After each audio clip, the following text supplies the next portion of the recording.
This is Equestrian Legacy Radio's Saddle Up America, and from Nashville, Tennessee, I'm your host, Gary Holt. Joining me in the Show Me State of Missouri is our co-host, the long-wandering Tina Mae Weber. Good morning, Tina. Good morning, Gary. How are you today? Doing fine. Kind of going to have to get back in our groove again. You've been traveling for about a month, riding all over the West. And Yep. we're going to talk about some of your exploits. I think that's a good way to put it in the next couple of weeks. But we have a great show today, and we're looking forward to talking with our guest. Why don't you let our audience know who's joining us today? Absolutely. Today we have Jim McGarvey with Back Country Horsemen of America and his special guest, Phil. Okay, this is going to be a good show with Jim McGarvey. Always great to have Jim with us every month, and Phil Hufstader that's joining us from Oregon. We're going to be talking about these wildfires that are ravaging our western states, and Phil is hands-on with that, so we'll be talking with him in just a moment. And then a lot of good information and a great visit with Susan in Kansas at Black Hawk Horse Camp. We remind our audience that the Saddle Up America program is made possible by our great sponsors at the General Store, where you'll find everything for the horse lover and folks that just love the Western and equestrian lifestyle in the General Store on our website at equestrianlegacy.net. And by TrailGuard, 24-hour roadside travel assistance. You can learn more about TrailGuard by visiting them today at trailguard.org. When we come back, we're going to be visiting with Jim McGarvey and with Phil Hufstader. You're listening to Equestrian Legacy Radio, heard around the world on our free mobile app and online at equestrianlegacy.net. And as happens sometimes, Phil is back. So we'd lost Phil for just a minute, but Jim McGarvey, welcome to the show. Well, thank you, Gary, and happy birthday. I'm a little jealous, to be 39 again. Dang, that's nice. Yeah, thank you for the happy birthday greeting, and I've been getting and by the way, I'm just really humbled and appreciative of all the greetings that I'm getting from around the world from our friends out there with horses and music and folks I went to high school with and college, and it's pretty cool. But I've had a couple of others tell me that they've been getting their Medicare cards too. So long way from 39. Long way from 39. But we've got a special guest that you brought in today to visit with us, and everybody is concerned about these wildfires that are just ravaging the West out there. And so let's go ahead and introduce Phil to our audience. Yeah, love to. Phil's a good friend of my wife and Sandy and his wife Lori and their family. Known Phil for several years in the Back Country Horsemen, but Phil's actually there's his family, the Hufstaders, are 5 generations of wilderness packers. Phil's the 3rd generation, and his grandson Cody is not a teenager yet, and he's already giving clinics on how to pack at places such as the Wilderness Institute and things like that. So they do it good. They do it about as good as anybody in the country, and maybe better. And so Phil's got a lot of experience. He's been in the Back Country Horsemen. He's been head of the Phil's from Oregon, and been head of the Back Country Horsemen of Oregon. Formed a lot of chapters out there. They held a national meeting at Eugene, his county seat or his hometown area, and so the Phil's background, and I'd really like to have Phil give a bit of a talk on his own background. I think he can do a better job. It's unique and very interesting, like several parallel lives going on at the same time. And I'm talking about fire. Before we get to Phil's talk, maybe approach it this way. I'll just give a quick overview of where the fire status is in the United States, the 50 states. Okay. And then I drill down a little bit to Northern California, where one of our members report in what they're doing out there, and then drill down even further to on the ground, if you will, with Phil telling us what's going on and some of his background, and then what's going on out there. If that works for you, Gary? That'd be great. That's great. Okay. Well, The fire report for today is interesting. Bad, but interesting. The top 10 fires going right now are 1.5 million acres. That's just the top 10, and that are burning. And everybody says it's the size of Rhode Island. Well, this happens to be the size of Rhode Island and Delaware, and that's only 10 fires. There were 94 new ones yesterday, different varying from 1 acre, but they're large enough to be recognized. And so that was just overnight, during the day. The humidity is so low, the winds are so high, the heat is so high, and 35,000 firefighters in the West, working in terrain that's in 60 and 70 degree angles, not all flat out there for sure. So it's kind of a big mess, and a lot of finger pointing on whose fault it is, from Mother Nature, climate change, to the budgets, to timber cutting being stopped, and the forest just falling down. There's places where you can't walk because there's so much timber down. You can't get a horse in, you can't get anything. It's just blocked, and so through the timber. But one of our members that's been on the show here before, Alan Hill, who's the past national chairman of the Back Country Horsemen. Alan's he's the head of our Shasta Trinity unit in California, Back Country Horsemen. Do a lot of packing in there. That's what they're dedicated to, that group, and a lot of the Northern California folks out there. And this is I'll just read just 2 paragraphs, quick ones here on his email to me. He said, bottom line, Jim, bottom line, we will have fires burning or smoldering until it rains this winter. And then they will pop up again this spring with burning stumps and underground fires in the woods. So the fires, so even if it rains, the fires are expected to pop back up. He said they burned 200,000 acres in just his northwest corner of Region 5, which is Northern California, in the Shasta Trinity. He said the Forest Service is without resources, manpower, aircraft, or funds to do anything but attempt to protect houses and structures that are threatened. The years of a little editorial over the years of lack of timber harvesting, thinning, combined with drought conditions, have created unmanageable tinder boxes in the woods and the mountains.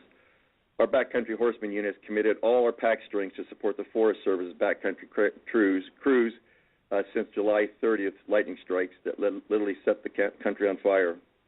We are the sole source of support for the Forest Service crews stock, as all the rest of the Forest Service stock is committed to wilderness fires. So this is just one part of the country. It's one of the bad parts. I would say the fire problems, if you could draw a rectangle around it, would be down the eastern slope of the Rocky Mountains in Montana, and then take in Idaho, Washington, Oregon, and the northern half of California, which is a big chunk of land, a really rough land. So that's, and Alaska. Alaska has the hugest fire going right now, and so it's a big mess. It's every year.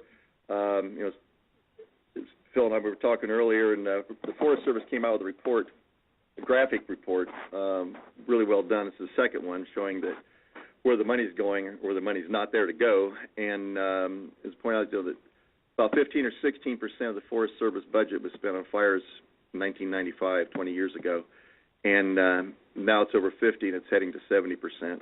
So it's and the budget is flat, and the fires are going like crazy. So we've talked about the Wildfires Disaster Recovery Act before on H.R. 167. Maybe this will push it a little bit further. I think it also shows the inability of the states themselves to be able to put out these fires. It's taking the Forest Service spending $100 million a week. From $10 million, depending on the day, it's $10 million to $100 million a week. $10 million a day to $100 million a week, and the states just don't have that. So it's a team effort. Phil, okay, I've talked enough. Let's have the interesting person on the call here, Phil Hufstader. Phil, would you mind give us your background, what you've done for your career? Well, I started my career out 46, almost 50 years ago in the firefighting community, in the wildland firefighting, as a ground pounder.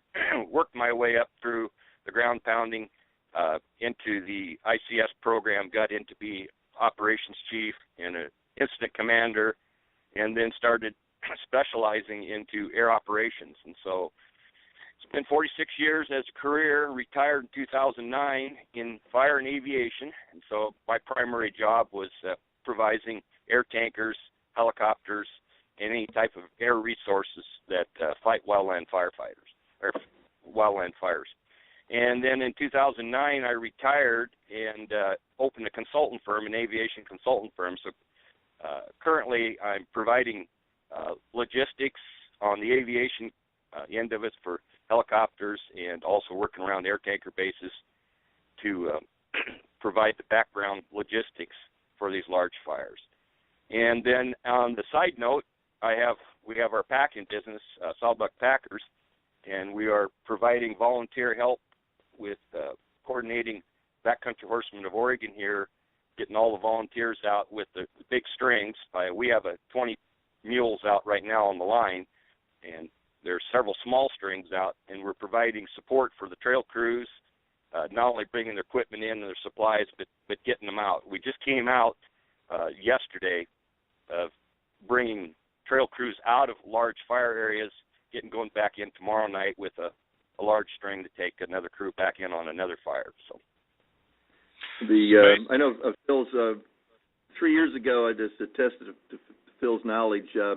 There was a testament. The big fire in Colorado, a tanker crashed at the top of the mountain. It went down and never came back up. Couldn't pull up, and they were going. The FAA was just starting the investigation into it. And Phil said, "I know what the problem was. They overfilled the tanker, and that's what it turned out to be after the investigation." So, wow.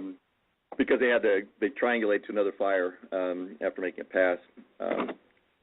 So, Phil, can you maybe tell us a little bit about what kind of fires are going on and where in your neck of the woods? Yeah, I'm strictly going to speak to Oregon and Washington because you pretty much covered on the California end of it. But right now, since our fire season started, which we normally don't start till end of July or 1st of August, someplace in here for our normal fire season. But this year we started in May, and currently we've had 3,382 fires that have happened since fire season took off. Currently today, we've got over 93 complexes going in Oregon and Washington, and we have a little over 11,000 firefighters on the ground here in Oregon alone. Just in Oregon, 11,000 firefighters fighting 11 large fires. Now, these fires are considered to be large when they get over 100,000 acres. So we've got 11 fires that are over 100,000 acres burning through different fuel types. In Oregon alone, we have 4 wilderness that are on fire. One that is basically 80% totally destroyed, the Strawberry Wilderness. The fire started from lightning and made a run through, clear to the south end, turned around and came back through again. And it's got about 80% of the wilderness totally burned up, and it took a lot of homes. Took 22 homes along the outside periphery of the wilderness too. Oh my. So we've got a lot. We got a lot going on. We got a lot of smoke, and we got a lot of crews out trying to help the trail crews. Well, we've had, we've had friends that are out in the Oregon area that have been posting pictures. I think some of the area that you were talking about, they've shared pictures, and the devastation has been almost complete, or has been complete in those areas.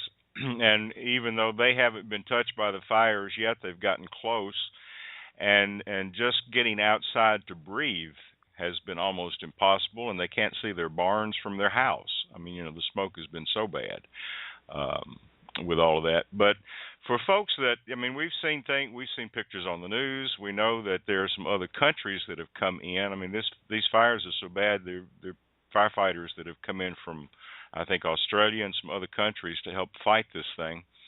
Phil, what is the process? I mean, when the fire started and you've got 100,000 plus that are burning, what is the process, and what are these tankers doing, and what are you doing with your pack strings that are going in?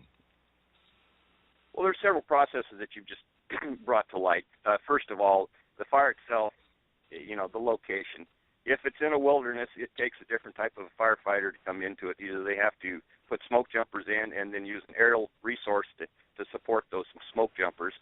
And And if it's not in the wilderness and it's outside of a wilderness, and then you have ground pounders come in with engines and try to put the fire out. And if it's the first day, it's considered initial attack, and if a fire gets past 5 acres and is running that night and escapes into the extended attack, well, then they bring in a fire team on a large fire, and the fire teams are rated from Type 2. For a small fire, say 100 acres to 500 acres, they might bring in an overhead management team, which is a Type 2. But once it goes large, what they call project or complex, then they bring in a Type 1 team. A Type 1 team is management personnel from all over the United States, and they're brought in to just strictly manage that particular fire. And so there are several Type 1 teams out there right now that are on fires. And it got to the point where there was no longer any management teams to be brought in because of the amount of fires we had, so they had to go to the different other countries that aren't in fire season right now, and so their personnel was being flown in here. But also that's a direct result of upper management retiring out in the last 10 years. When I retired in 2009, 52% of our upper fire people retired within the same 3 to 5 years. So when you have that much experience going out the door, it's real hard to bring young people back in underneath you and get the experience.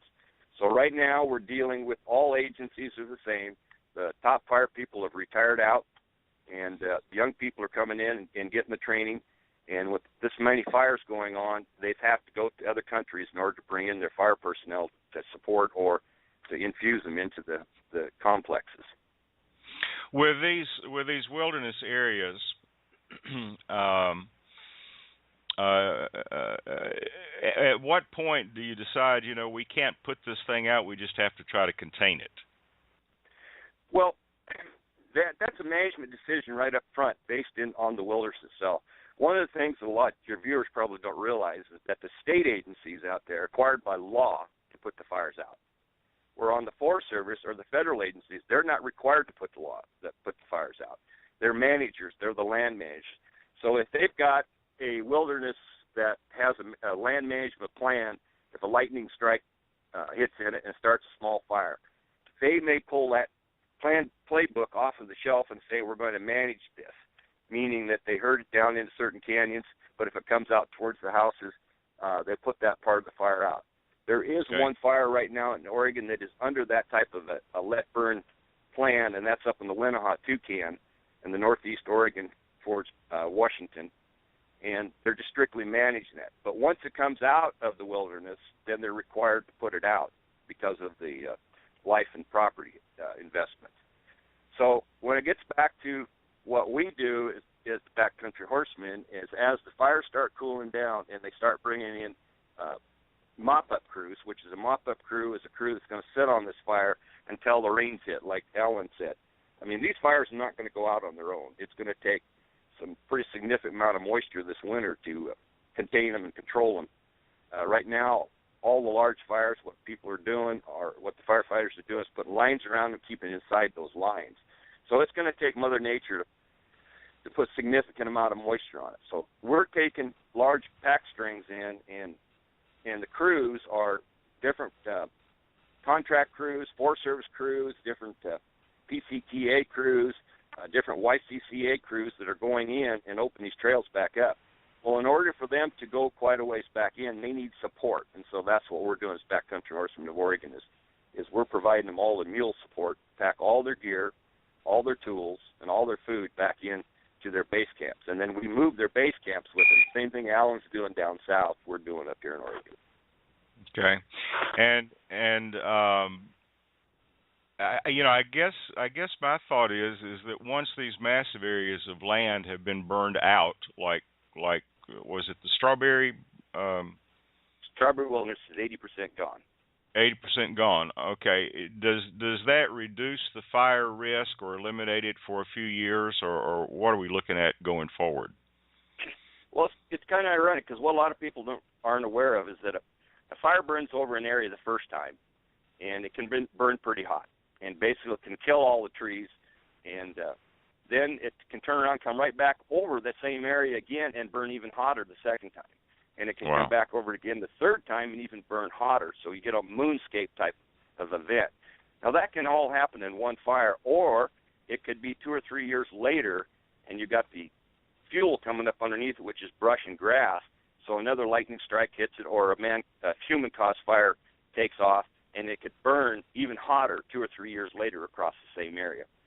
So it takes about 7 years after a large fire for all the needle cast, everything to hit the ground and to melt in to where you no longer have the fine fuels or the 1 hour, the 10 hour, the 100-hour fuels that's going to carry a large fire. So, and it gets the fire down out of the canopy. So it takes about 7 years after a fire's gone through before, and you get the green up before you start losing the effects of another burn over it. So it's not just the first year. It takes 7 years before you get her back down. But not all fire's bad. We're finding some of the areas it's gone through that it cleaned the underbrush up, cleaned up a lot of the stuff that we couldn't get through on our mules before. Now we're being able to cross country on. But it also performs some safety factors because now you have a large stump that's burned out on top, and the roots underneath don't show because they've been burned out. So you're riding across country, and your animal falls in. And so the first animal goes across, kind of breaks the crust. The second animal in the string comes through. Third one drops down into a large hole. Wow. So it's a major safety factor for not only legs on your animals, but knowing the country. So that's why we're trying to get these trails opened up, that we know where they're at right now before we lose all sight of them. What are the kind of precautions that people can take? What would be the steps that could be taken to maybe prevent some of these fires from becoming as massive as they are, in the future? Well, first of all, we've got to infuse the agencies with the funding. They don't have the funding for the initial attack crews. They're bare bones crews out here. So with not having the trained personnel to make an aggressive initial attack, the fires are already large before you start getting firefighters from all around to come into it. Now, there's a lot of contractors out here that got phenomenal fire crews, but they're Type 2 teams. They're not Type 1s. A Type 1 person is a person that's trained to the max to be able to go in and take an initial attack. And I started out as an example when I was supervising as the fire manager of a particular district. I started off with 137 firefighters under my command with engines, and in 7 years the budget cut us back to 12. So I went from 137 to 12 people to initial attack. Those budgets have been cut even more. Right now that district is operating with 4 initial attack engines. So it's the ground line money for the baseline for the firefighters right at first. So otherwise, you put the money up front, you get your crews trained, and you put the fires out when they're small. Keep them small, and they won't get into these catastrophic events. The other thing that we have is our fuel loading.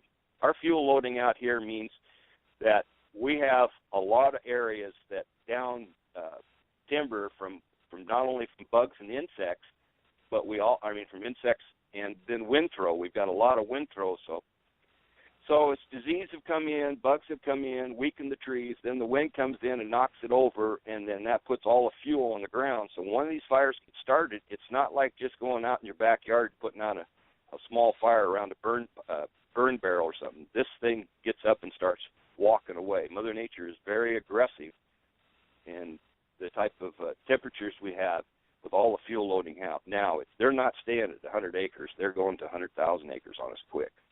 Wow. Oh, wow. I can believe that. When I went into Montana, well, actually South Dakota, Wyoming, and Montana, they had that pine beetle, and that woods, thousands and thousands of acres, are dried up pine trees. Once a fire gets started in that, it's got to be an inferno. I can't imagine. Yeah. And then what your listeners aren't aware of, too, is that the outside effects. Let's just say that you're from a city or something like that, and you are not familiar with any of the fires going on. The burning index and then the particulates in the air for your breathing, 200 is considered very harmful for breathing in smoke. And so 200 particulates in the air of smoke, you start having respiratory problems. And right now, most of the hospitals around here are averaging between 100 to 175 cases a day of respiratory elderly people that are having problems. we're averaging on that matrix, instead of 200, they're saying 260, 290. So the air shed is just loaded with smoke down in these canyons all over the cities. So they're having tremendous amount of respiratory problems with not only youth but elderly people. And so, you overload the hospital with that type of emergency cases. It has widespread effects.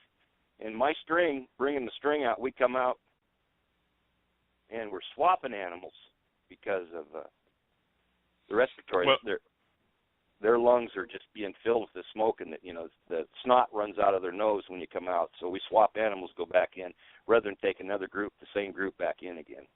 Wow. And I guess you guys are on oxygen of some kind when you're going back in there, I would think. No, we're just using masks.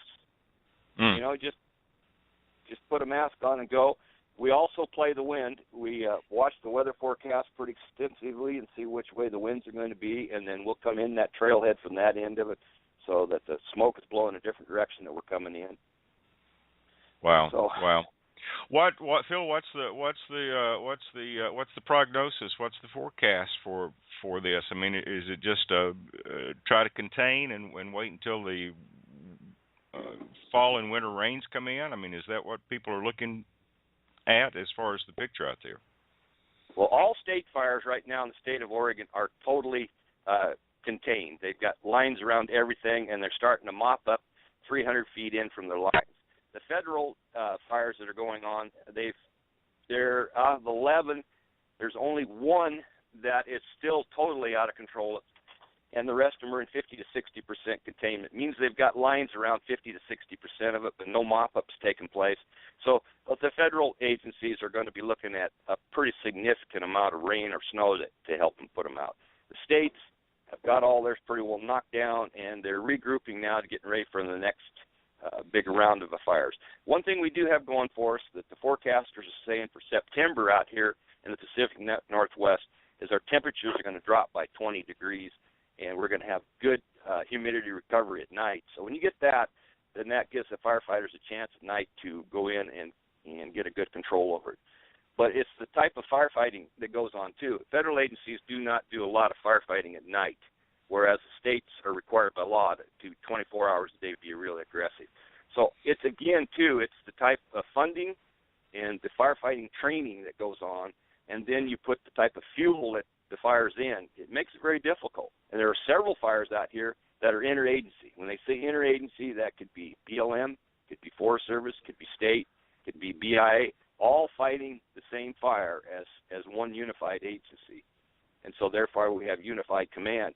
And when you were asking about the air tankers and stuff, large fire with the homes gets the highest priority. And then each day, the fires are rated by priority.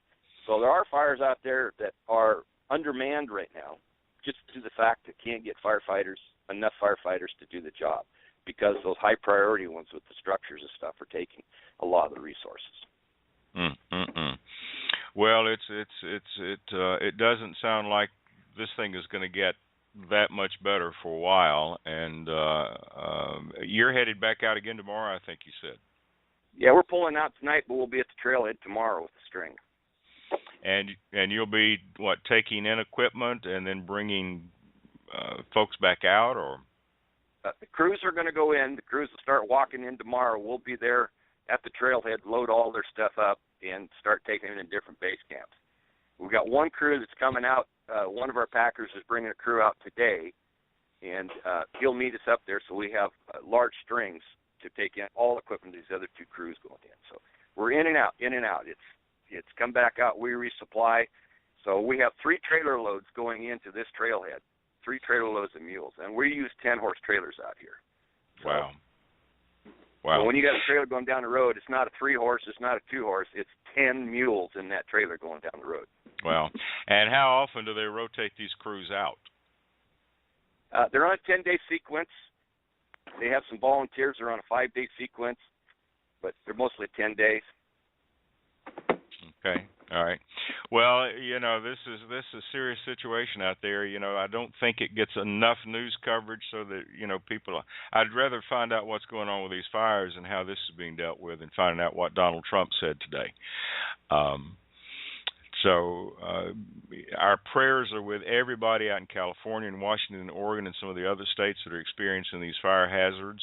And we appreciate so much your efforts, Phil, and what Back Country Horsemen of America is doing to help in this. It's just a fight. I mean, it just seems like this is a war that's going on to try to contain these things and protect people and their property and their animals and livestock. And we've got a few months to go before this is going to calm down, it sounds like. That is correct. And you have to thank some of those firefighters out there that have not been home since May. They just been 21-day rotation to fire to fire to fire. Right. Well, we've had several guests on the show that have been hot shots in their early days, and I guess we've been talking about these fires for months. And I know, Jim, a couple of months ago when you were on, we were talking about the fact that the prediction was for a much worse than normal fire season. So those predictions were sure right, weren't they? Sure were. Unfortunately, they were. Well, again, Phil, we thank you for what you're doing out there, and for everybody that's taking their lives and putting them on the line and giving up their time away from family to try to help with that situation. So we appreciate that very much, and I'm sure we'll be revisiting this again before we get much further into the fall. So thank you so much. Yep, keep your boots in the saddle and the saddle horn straight. Talk to you later. All right, thank you so Thanks, much. Phil. Thank you so much. Jim, I tell you what, this just kind of shows the reason that people need to get involved in their communities, get involved with Back Country Horsemen, and we talk about a lot of what the legislative front looks like to keep our trails open for folks to enjoy, but it's trail maintenance that's an ongoing process, but it's also stepping up at times like this. Yeah, it is. And it's part of a full circle. I mean, keeping the trails open gives you access when the disasters hit, and you don't have to cut your way in. You can get in there, maybe stop it early with that early attack, as Phil talked about. So, and you mentioned that we're hearing Donald Trump instead of these fires, but the hurricanes and tornadoes, even the tornadoes, seem to hit high population states, especially the hurricanes, of course, and right. They get all the news, and they have more congressmen in a concentrated area, to take care of the Sandy type of disasters. But with out west, it's so spread out and so few people in a lot of these areas that they just don't get the attention. You get 60 seconds on ABC maybe right. in the nightly news, but a hurricane, Sandy, it would take the whole show sometimes. So it's a misbalance of attention, I think, on that needs to be corrected. Maybe it'll hit this time. We won't. But how many more disaster years we have before it gets the attention it deserves? So yeah. Well, it's a serious situation out there, and again, prayers for everybody that's having to live through this, and for our folks that really just having to live through this. When we see people talking about the fact that they can't breathe, they can't get outside, they're 20 or 30 miles away from a fire, but they're still having to deal with the effects of this. And then, of course, the folks that are involved in helping to fight and contain these things. So prayers with you. Hey, we always have to give Back Country Horsemen's website and tell people how they can get involved there. BCHA.org. All right, BCHA.org. It's easy to find and a great website, and we've got to encourage folks to get involved. And I look forward to doing more of these shows where we're talking about Back Country Horsemen of America in action, because a lot of good that the organization does, and it's not always fighting fires, but we want to find out more about what BCHA is doing to help with our trail system out there. So, Jim, thank you so much for being with us. Thank you, Gary. Thank you, team.